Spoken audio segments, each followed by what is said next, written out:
All right, episode one, Nothing Stronger Show. This show is just intended to help people get better, get out of pain, and enjoy the gym. So today we're going to bring you all things athletic training. Jacob and I are just going to fire questions at Jen to help better understand what she does to help people get pain-free. So, Jen, let's start with the first thing everybody does when they come to you, the comprehensive musculoskeletal evaluation. What does that look like? What are you doing, and how does it range from person to person? Yeah, so the initial consult is really an opportunity for us to understand everything that's been going on with that individual, not necessarily about that specific pathology or injury that they might be presenting with, but really trying to tie all of the pieces in together. Normally, injuries are not kind of siloed, and so we try to figure out kind of the whole comprehensive what's been happening even since you were 15, 20 years ago or 3 months ago or things like that.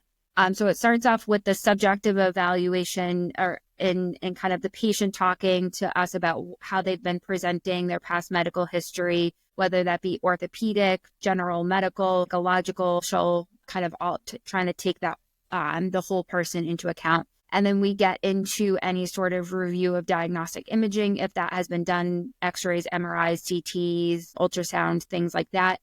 Then we get into kind of the palpation and me looking at the segment and the functional lines that might be associated with that injury or pathology. Then we get into kind of special tests and trying to figure out, is there a specific pathology that we can test and try to see, could this be it, and try to create this list of like what might be the differential diagnoses. And then we get into our functional assessment where we have the patient move and go through either range of motion or movement patterns, like our hip hinge, rotational from the trunk, rotational from the hips, squat techniques, single leg balance, things like that. And that can kind of feed us into a little bit better of what might be happening on the day to day. We also try to replicate motions that might be most provocative or symptomatic for people, because that might look different than based off of what our traditional kind of testing and functional tests might be. From there, we try to bring everything together. We do a lot of patient education, a lot of, demonstrating and showing pictures and videos for people so that we're all kind of on the same page. It's a great opportunity for people to ask questions and just make sure that they understand what might be going on a little bit better. And then we kind of game plan from there. We talk a lot about what the patient goals are, for either that session or sessions moving forward, how we can incorporate that into daily lifestyles, either workout programs or rehab programs or just maybe pain management. And then from there, we talk a lot about what the next steps are going to be. So whether that be, coming in here or, adding in whatever they need to in kind of their activities of daily living or, PT settings or anything like that. And so it's really just an opportunity for patients, I think, to be a little bit more comfortable about what's going on and feel more educated about that. So let's dive into the therapeutic modalities of what you do. So you do dry needling a fair amount for different injuries and different people. What is dry needling? Yeah, so dry needling can be used for a variety of different things. So I would say no clinician probably dry needles the exact same. Everybody has a little bit different of a philosophy of it, but when you're talking about dry needling, I like to compare it back to acupuncture because I think a lot of people are more familiar with the term acupuncture. So they're microfilament needles, which are the exact same type of needles that are used with acupuncture needles. Acupuncture is more rooted in Eastern medicine philosophy. The goals of acupuncture are much more about meridian balance, energy balance. So while you might have a pathology in the shoulder, you might be adding needles in the head or the hip or the foot or things like that. And so my brain does not function and work that way. And I was not trained that way. So I come at it much more from a westernized kind of practical application from an orthopedic perspective. So I look at it much more from an anatomy and a physiologic perspective. So what structures, tendons, joints, ligaments, fascia, muscles, joint capsules, nerve patterns, like what structures am I adding those needles to? How does that have an implication of what is going on for that pathology? So for example, if I have Achilles tendonitis, right, it might actually be not the Achilles that's the pain generator, but it might actually be coming from the hip or the foot. So I need to find that functional, and that's what the comprehensive evaluation does, is try to figure out what the cause of the why, right? Just because you have pain here doesn't mean that that's actually where I care to treat. So I need to figure out the why behind the why behind the why. And so we can add needles along that functional pattern. We can add needles at that source of injury. And then from a physiologic or cellular level, what is happening at how is this helping, right? And so there's a few different kind of cellular processes that happen, but basically when you add in a needle, you're creating a inflammatory response. And sometimes that's just what the body needs to go through a complete inflammatory cycle. When you get people that have been in chronic pain patterns, whether that be from a physiologic pain patterning and pain processing center within the brain, or just a chronic inflammatory response from a peripheral perspective, why can the body not hit that reset button and go through all of the steps to kind of clear that? And sometimes the needle is that perfect stimulus to be able to do that. So you create an inflammatory response to potentially help the body go through that inflammatory cycle, but it can also add in a different stimulus that will target the pain processing pathways without getting too nerdy on that, from the brain back down to that local site of injury.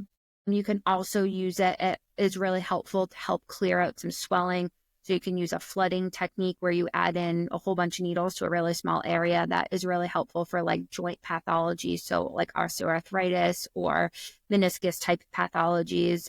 You can use it for trigger points, which might be causing referred pain. So if you have an upper trap kind of trigger point, you might be getting, chronic tension headaches, or what may have been clinically diagnosed as a tension headache.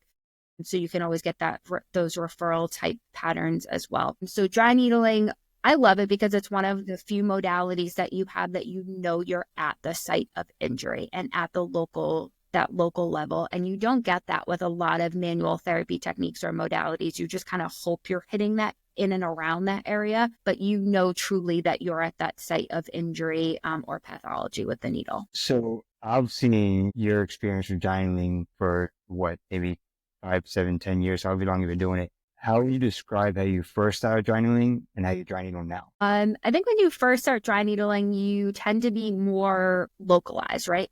You have somebody coming in with a knee and you're a little bit more, I think, just cautious. I just add needles all the time now, right? Like, because, and that's probably terrifying for like the patient to hear, but I think that the needles provide such like this therapeutic benefit. And some people get a complete psychological response from it, and they'll start crying when they're in, right? Like it does so many things outside of just that localized area. And so we really use it. I would say I use it more to modulate the pain processing pathways versus just that localized tissue response. And I really learned that more in the advanced courses that I've taken, because you learn a lot more about the theory and kind of the complex theories of dry needling and some of the really cool research versus like just learning how to dry needle and like your foundational courses and safety considerations and precautions and contraindications, which is more kind of that foundational perspective.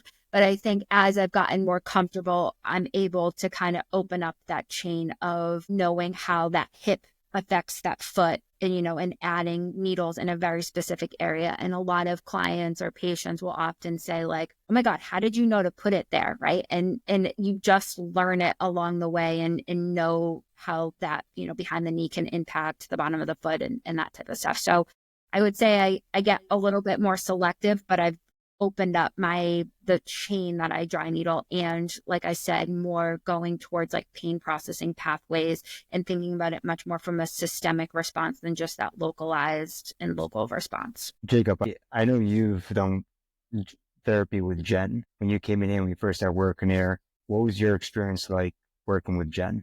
It was great. Terrifying. I never tried needling before that. Something I've always wanted to try.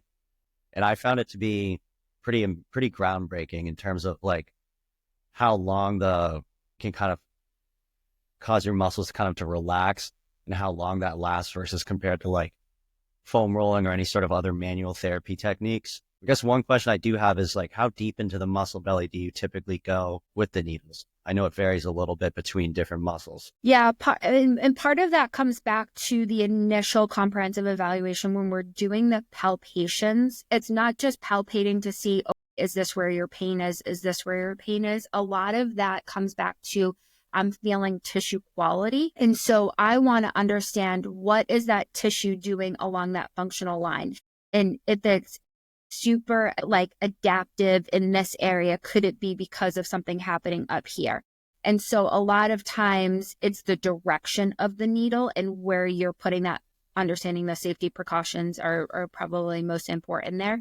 But you don't always have to bottom out on bone. Like if you go from the quad, right, the goal isn't always to get to the femur of it.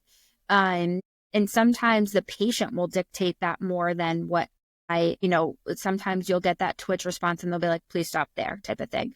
I don't think it's always about the depth of as long as you're targeting. One thing I'll go back to, and you kind of said this at the beginning with like your foam rolling experience, right? Why do you feel better after you foam roll, after you do mobility, ball work, massage, but then like 2 hours, 2 days later, you're like, okay, I just feel going back to the same. And oftentimes it's because we give up on the tissue before it's ready to be given up on, right? You haven't exhausted that tissue and what's holding it. And one of the really cool things about dry needling is that you can keep the needles in safely for an extended period of time. So you could dry needle and have the needles in and this is where a lot of clinicians will vary and kind of differ. But some of the best results you'll get is when the needle is in longer than 20 to 30 minutes. And so as the patient, you tend to feel that kind of, that roller coaster ride that you're on with the dry needles in you, right?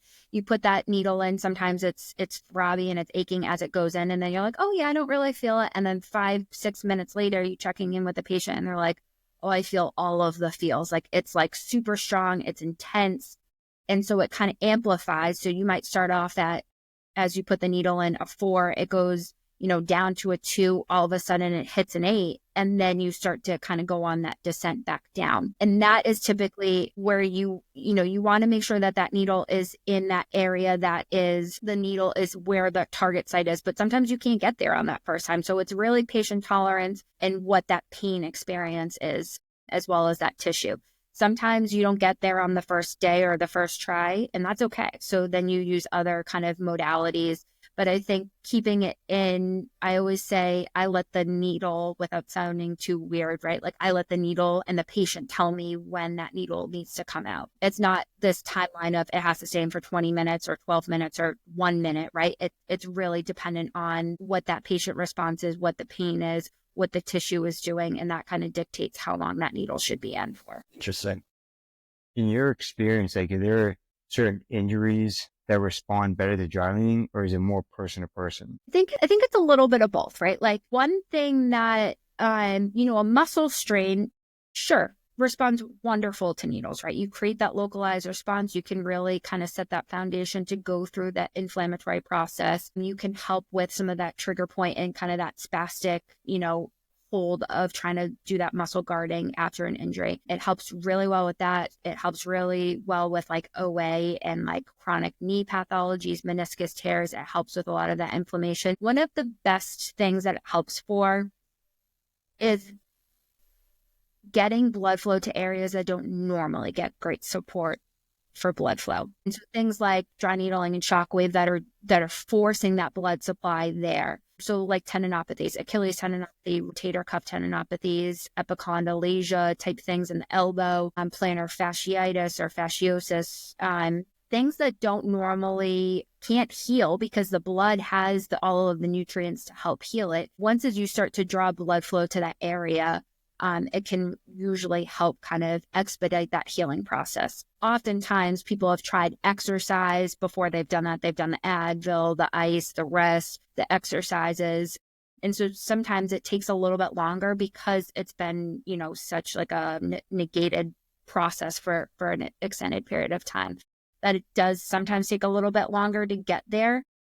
But it can be one of the more impactful modalities to use on tendinopathy type of things or things that don't get a great source of blood supply. Awesome.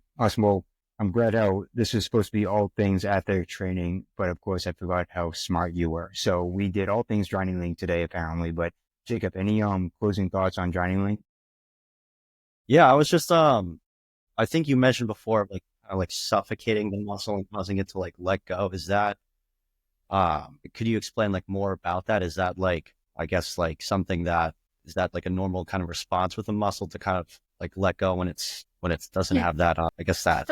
So when you have an injury, your body is going to say, so I'm going to say a phrase, I say it to everybody, and then I'll break it down. Altered afferent input leads to altered efferent output. If your body experiences any type of pain, discomfort, increase of tissue temperature, anything that's like outside of the normal, and that afferent input or is going to the brain is going to say, something's not right here, right? And so it's going to alter what comes out, whether that be shortening, adaptive shortening, overactivation of muscles, underactivation of muscles, and that is going to change positioning of where that joint or that body part is in space and time.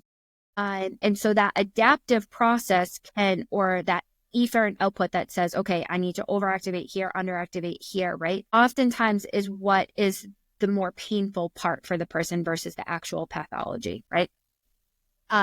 So when you put a needle in to something that is overactivated, is hypertonic, has been kind of in this like choke held position for however long this injury or pathology has been going on for, sometimes when you put a needle in, the needle is the intruder. And that is that increase of pain that you're often feeling. It's that muscle being like, who are you? What are you doing here? Do I have to continue to provide this defense mechanism? And that's why you get oftentimes that kind of roller coaster of symptoms, because it's saying, wait, you're actually here to help.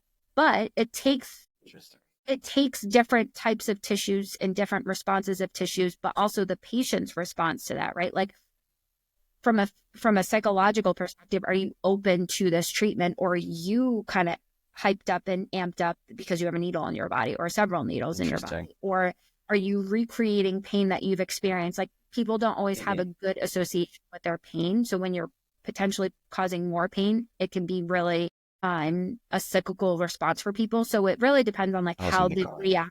Yeah, how they're reacting to it. And then how that body part is reacting to it. Does it continue to hold that tension, or can it just say, wait, you're actually here to help?